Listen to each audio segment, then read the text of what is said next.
Hey guys, welcome. It's your girl, Black Girl Minimalism. It is take two for the night. This is a later read or later in the night. I feel like it's later than what it is, but for us it's 8:50.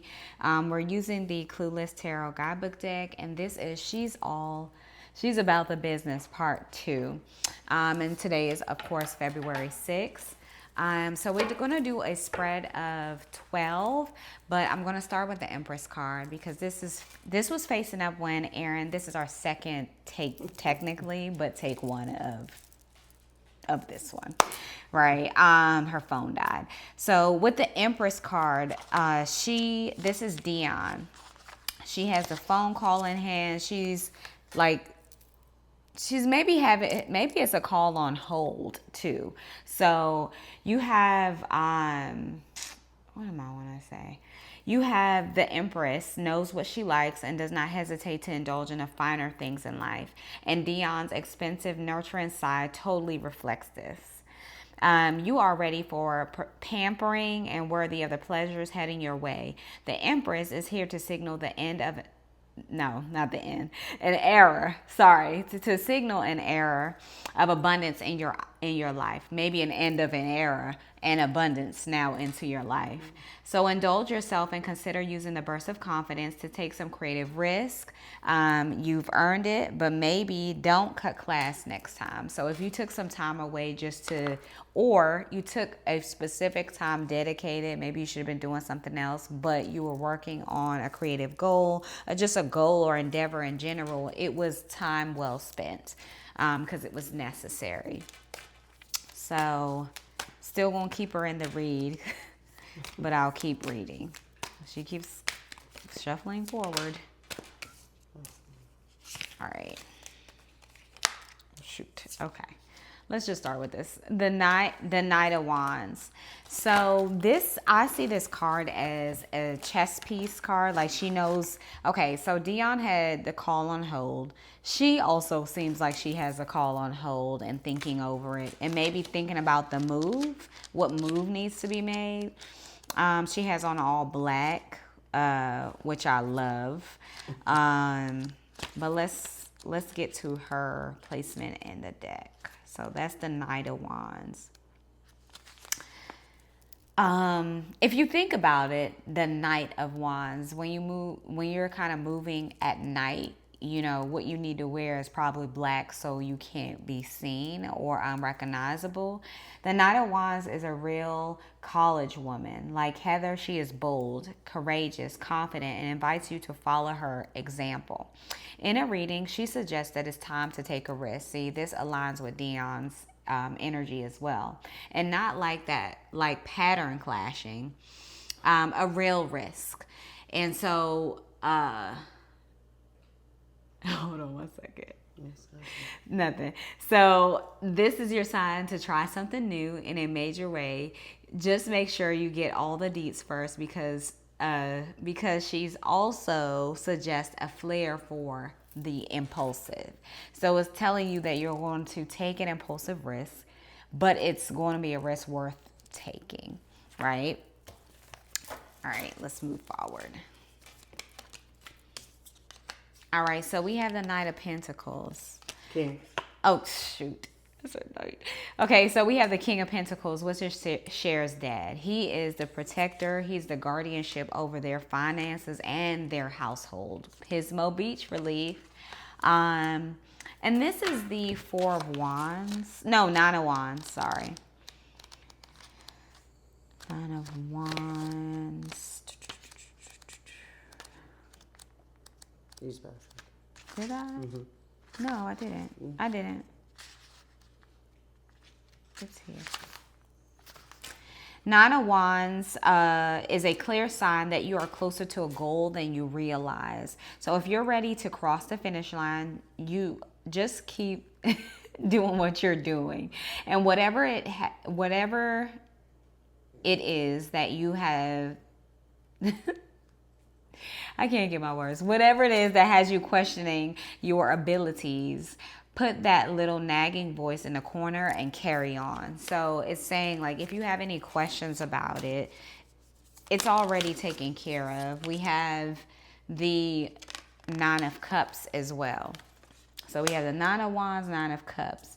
We also have the Six of Wands, still to do with a communication.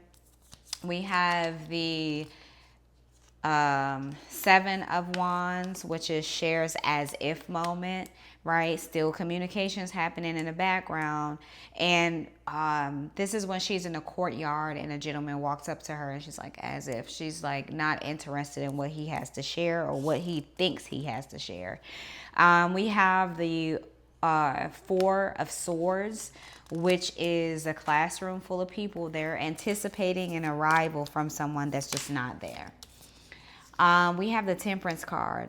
This is acting out of comfortability, out of what you want to do, and still has to do with that impulse energy. We have the Seven of Swords. I knew she was going to come out with Temperance.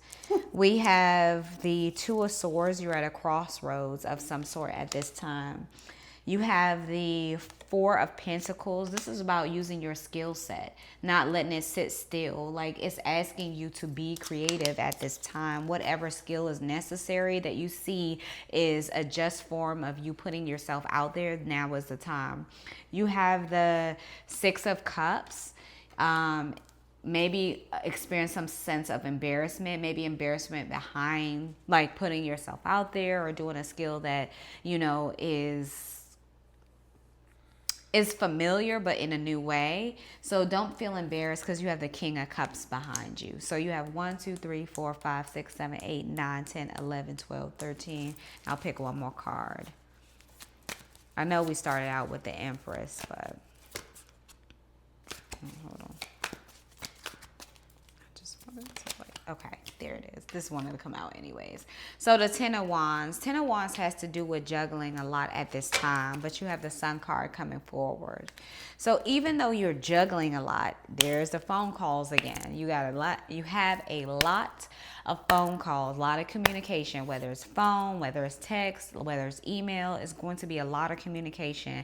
And maybe it's a lot that you have to manage. Also think that for a little bit. The King of Cups gives me leadership, management, like I'm in charge energy, the same way it does for the King of Pentacles. So you're managing the finances, you're managing the activities.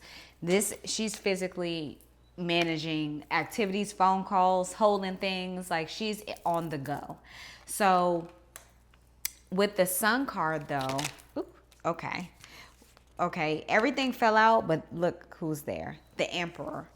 So with the Sun card, and then the Chariot, something's in movement at this time. But with the Sun card, let's read that, and I'll close out the read with the Sun card, because we started with the Empress and then we ended with the Sun, which is a very solidifying energy. The Sun is none other than the loving gesture of Cher taking a ripe lemon from the tree outside her father's home office to add to her father's tea. And I remember this scene.